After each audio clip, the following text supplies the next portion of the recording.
Yo, what is up, gamers? I'm Tristan. I'm back here with another deck profile, a more fun deck that I revisited. I visited back in set 10, and my friend Hudson at Locals helped me get inspired to play this deck again. It's not, I'd say it's like a pretty strong aggro deck. I don't know, I'm sure it's not that competitive, but it's really fun. So, the leader is Super Baby 1, and on the back it's Super Baby 2. This is the set 8 leader, not the starter leader that everyone was playing, the better leader at the time. So activate main on the front, he will take 2 life, and then he'll look at the top 3 for a baby or a Brainwashed card. So he awakens pretty much turn 2 every time. It sucks because sometimes you do awaken at 3 life, because from a leader swing or something. But if you can awaken at 3 instead of 2, that's ideal, because you want to be able to activate this effect twice. And it's an activate main, so like you're going to awaken turn 2 every time. And it's a draw 2 leader, which is unfortunate because an extra energy would be awesome.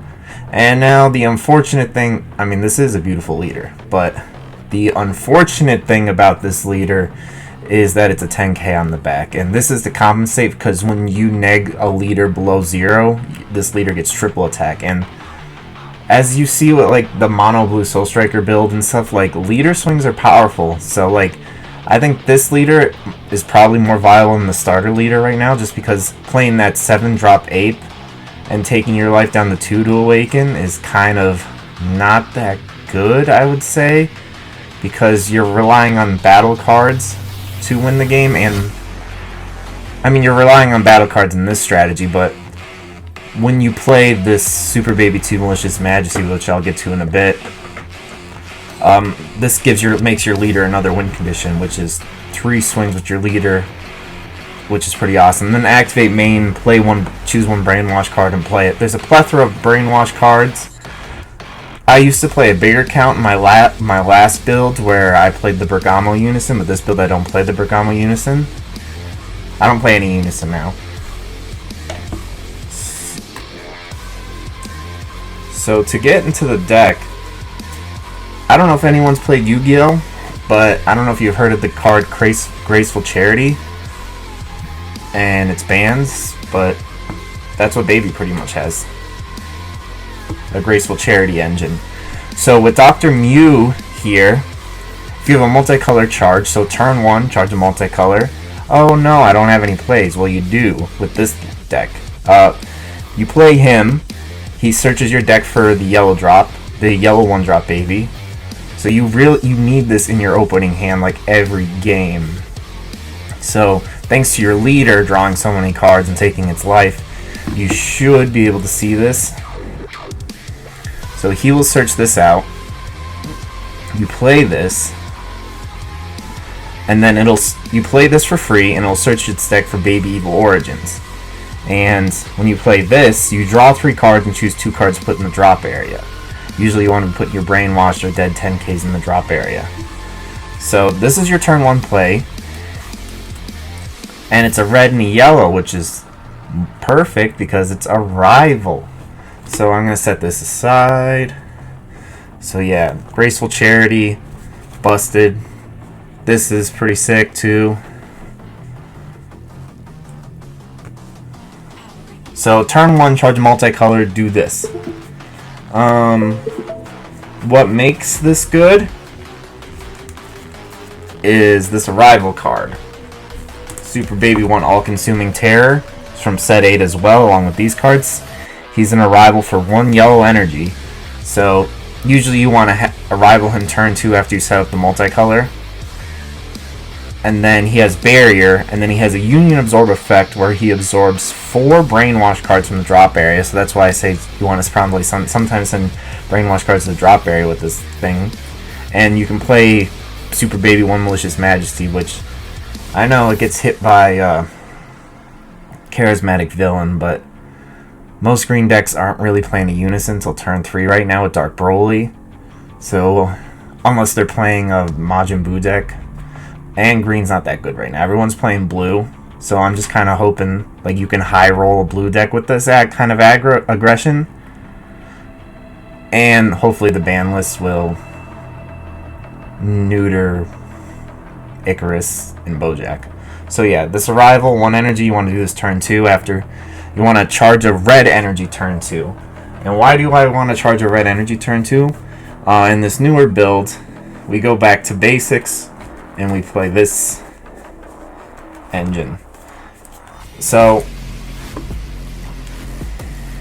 turn 2, you'll have a multicolor charged and you'll have a mono red charged. So you want to arrival this either defensively or offensively, depending on... Wait, no, you can't do it defensively. But you want to arrival this offensively by hopefully comboing these two guys away. Maybe you have to use cards in your hand, but that's no big deal. And you'll play this guy. He's a free EX Evolve. You'll play him over him. He EX Evolves over Red Baby with a cost of 4. He negs something minus 5k, so BMS... Because on the backside, BMS kind of stops our free plays. So you want to be neg something like that. You can neg, and it draws a card. So it replaces itself, which is pretty amazing. And then over that, you play another big boy. This big ape from set 4. He's triple strike, so turn 2 triple strike's pretty crazy. I'd say it's like not many decks are doing turn 2. I don't think any decks can really do a turn 2 triple strike except for this. And when this card attacks, or when your opponent plays a battle card, so it's the first thing your opponent plays, so it triggers off of that. So when he attacks, he negs something by 20k and draws a card. Well, he draws the card first and then he negs something. So he's drawing you more cards. And if you can get the triple strike off and put them from like 6 life to 3 life, that's pretty nice on turn 2. And to compensate for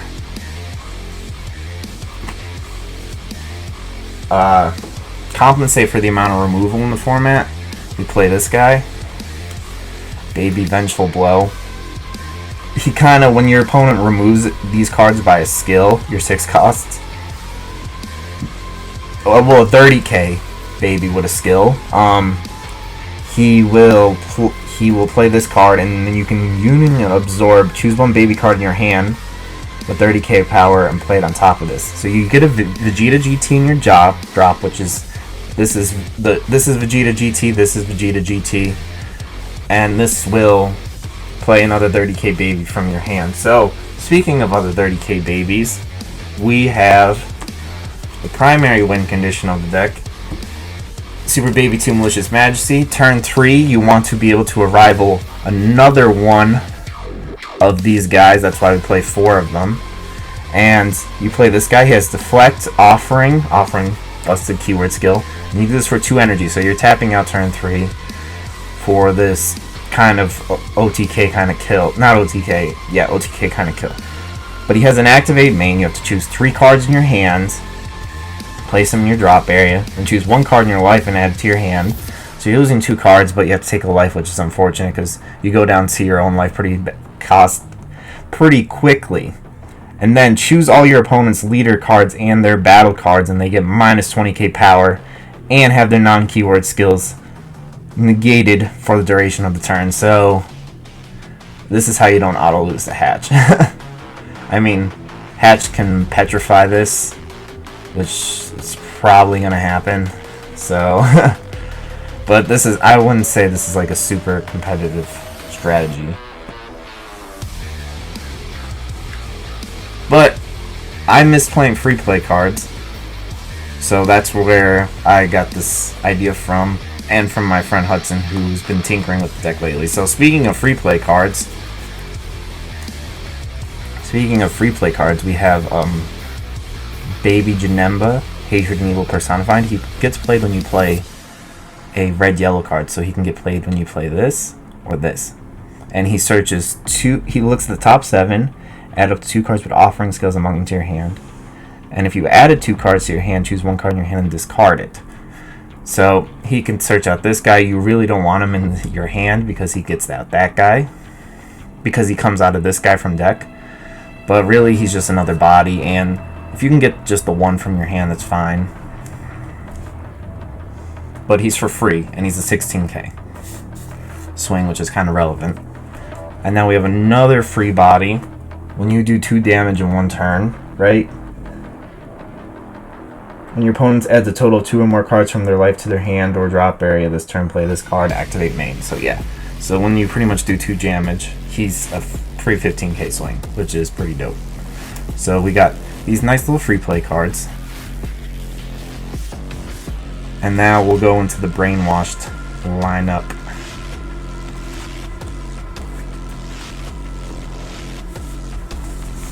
So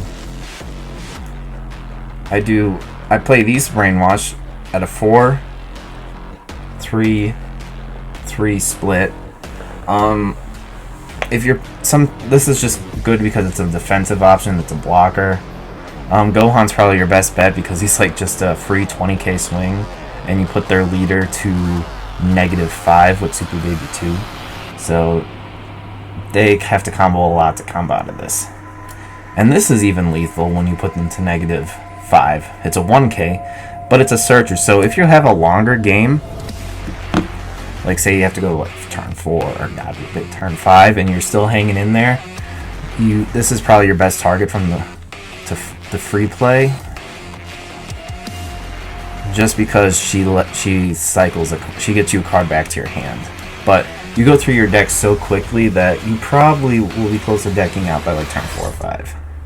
So I used to play 4-4-4 of all of these, but now I do 4-3-3 just to be able to play this Paku Grudge and the baby TP, because this is a pretty crazy turn 2 play because no one really expects it.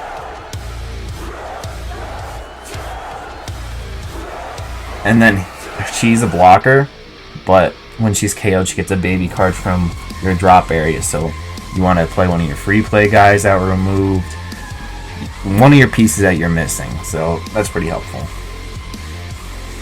Now, super combo lineup. You're an aggro deck, so you want to be playing aggressive super combos. You go down to 4 life turn 2, so these are active right away. So I do a 3-1 split. Usually just the one of is just, this is neat little removal sometimes, and sometimes if you like are having a hard time arrivaling this could be like just helpful, only -2 for hand to arrival this. And then our negates, you only play 2. Freezes Army Reinforcements. You're kind of just hoping to high roll your opponent. If you go first and on their turn 2 they're not really, you don't think they're going to do much or set up well, you could just take your life with this and play a free 10k, which is pretty lethal when you put their leader to -5k. And then Overwhelms, fighting against Fate, pretty busted when you put their leader to -5k, and it's like the best Overwhelm in the game. So not really explanation needed there. And then our secret rares, the one of Heartfelt Plea and the one of Supreme Kai. Sometimes decks that establish pretty well, like a Unison, and are start able grinding you want to be able to play this. And she's a 1-cost 40k swing, which is pretty wild. So like, you don't all, like, if you don't think you're gonna win turn 3, don't really pull the trigger on this just yet. You can wait till turn 4 and set up even larger board. I mean, a lot of decks main deck Secret Identity, so if you're playing against a deck that main deck Secret Identity, don't play this and pass because it's just going to get removed anyway. And this is just the best secret rare in the game, like, hands down.